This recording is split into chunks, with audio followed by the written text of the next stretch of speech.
आज का हमारा टॉपिक है सीएनसी बीएमसी की ड्राइंग में जीडीएनटी के सिंबल कौन से होते हैं, कौन कौन से होते हैं।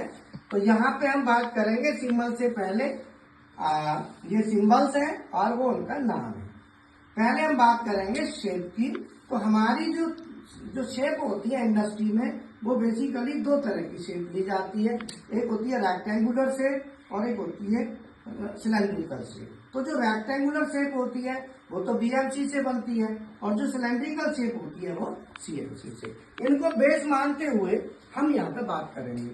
तो रेक्टेंगुलर शेप में सबसे पहले आती है स्ट्रेटनेस। स्ट्रेटनेस कहते हैं किसी भी एक पॉइंट पे सीधापन। फ्लैटनेस, फ्लैटनेस का मतलब पूरी सरफेस पे अगर हम चेक करते हैं टॉलनेस को तो उसे फ्लैटनेस कहते हैं। तीसरा है सर्कुलरिटी। सर्कुलरिटी क्या है कि किसी भी एक पॉइंट पे हम सर्किल देखेंगे कि सर्कुलरिटी जिसको हम ओवल टी भी कहते हैं।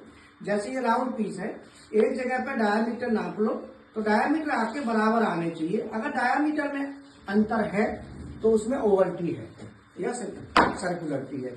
दूसरा है सिलेंड्रिसिटी। सिलेंड्रिसिटी का मतलब पूरे पे चेक करना थ्रू आउट। नेक्स्ट है प्रोफाइल ऑफ ए लाइन।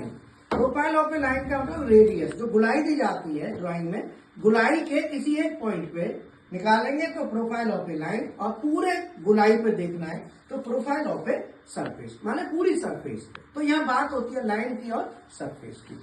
जैसे ये पूरी सरफेस पर देखना है या किसी एक पॉइंट पर देखना है, ऐसे। फिर आता है परपेंडिकुलरिटी।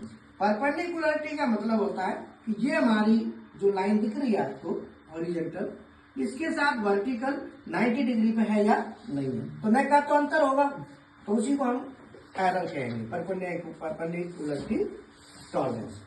पैरेललिज्म, पैरेललिज्म का मतलब होता है ये सरफेस इस सरफेस के साथ, ये वाला, ये दोनों एक दूसरे के साथ पैरेलल होनी चाहिए।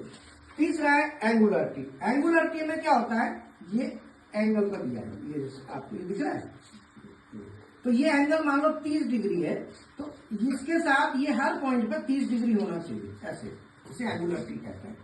फिर आता है रनआउट। रनआउट कहते हैं जो ओवल्टी होती है, ओवल्टी को हम जब पीस है, पीस में ओवल्टी है, नाप के हमने देख लिया, जब इसे घुमाएंगे तो ये आउट घूमेगा। तो आउट जो घूमेगा, घुमाने पर जो आउटनेस आएगी उसको कहेंगे रनआउट। तो जब घुमाने पर देखेंगे तो रनआउट और वैसे नाप के देखेंगे तो ओवल्टी।